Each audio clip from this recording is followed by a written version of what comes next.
Teatro da Ribeira dos Icós, construído em 1860 por um médico francês que chegou aqui em 1848.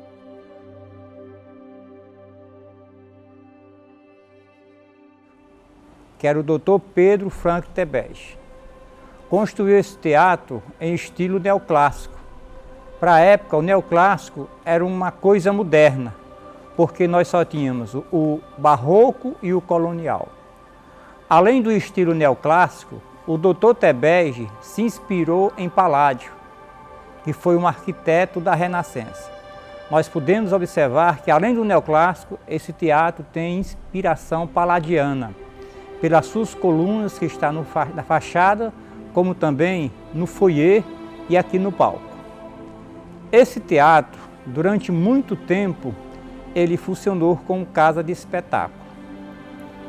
Mas, bem antes de funcionar como casa de espetáculo, ele também serviu de enfermaria.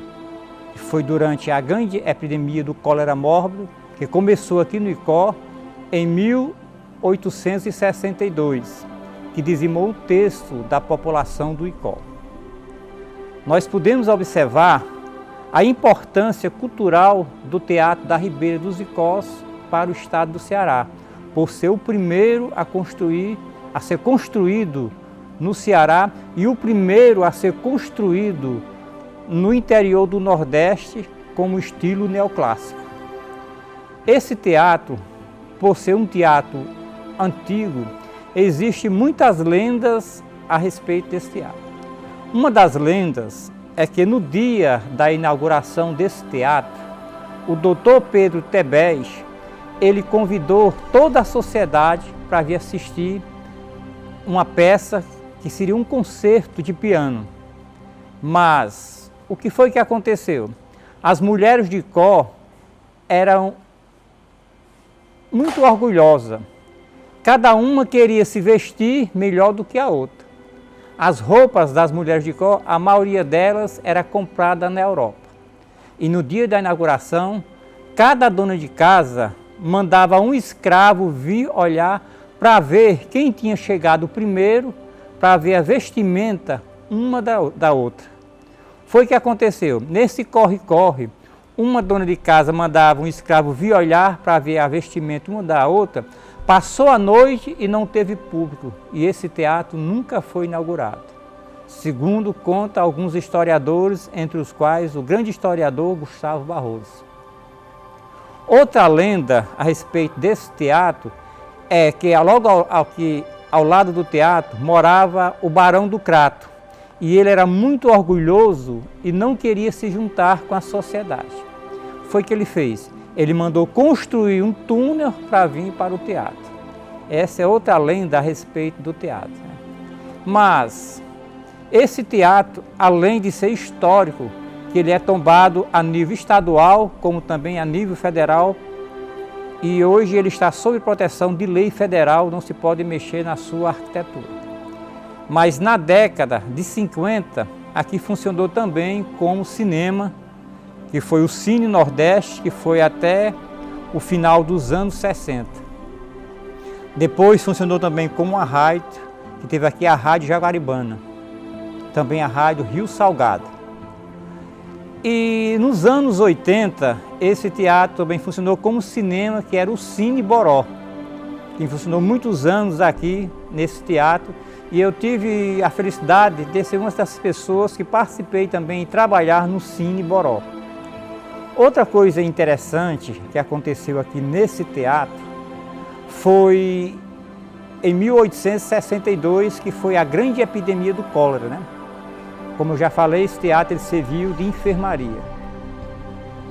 E além de casa de espetáculo, esse teatro também ele funcionava como reuniões da sociedade da época ainda da civilização do couro. Mas com a morte de Tebege, no dia 8 de maio de 1864, esse teatro fechou as portas e passou 74 anos fechado e veio a estar em ruínas. Mas em 1935, um prefeito na época, Valfrido Monteiro, ele reformou esse teatro e voltou novamente a ser uma casa de espetáculo. Mas já no final dos anos 70, esse teatro volta novamente a entrar em ruínas e foi recuperado na época pelo governo do estado das cidades históricas. Passado mais algum tempo, esse teatro novamente é fechado e passa a entrar em ruínas.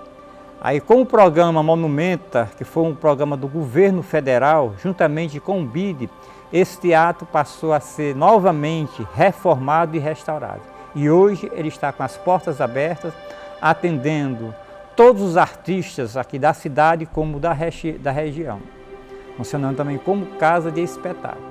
É um verdadeiro monumento, é um teatro que tem atraído a atenção de muitos curiosos, pessoas que vêm até mesmo de outros países, como por exemplo de Paris, Leão, conhecer esse teatro, porque foi um próprio francês da cidade de Marseille que construiu esse teatro. E além do mais, professores de história, de arquitetura, da USP, ele já é obrigação da USP de vir todos os anos aqui conhecer o teatro, como também o nosso patrimônio histórico, né? É um monumento que deve ser preservado, que é orgulho do povo icoense, não por ser o primeiro teatro construído, mas pela importância cultural que esse teatro representa para a história do Ceará.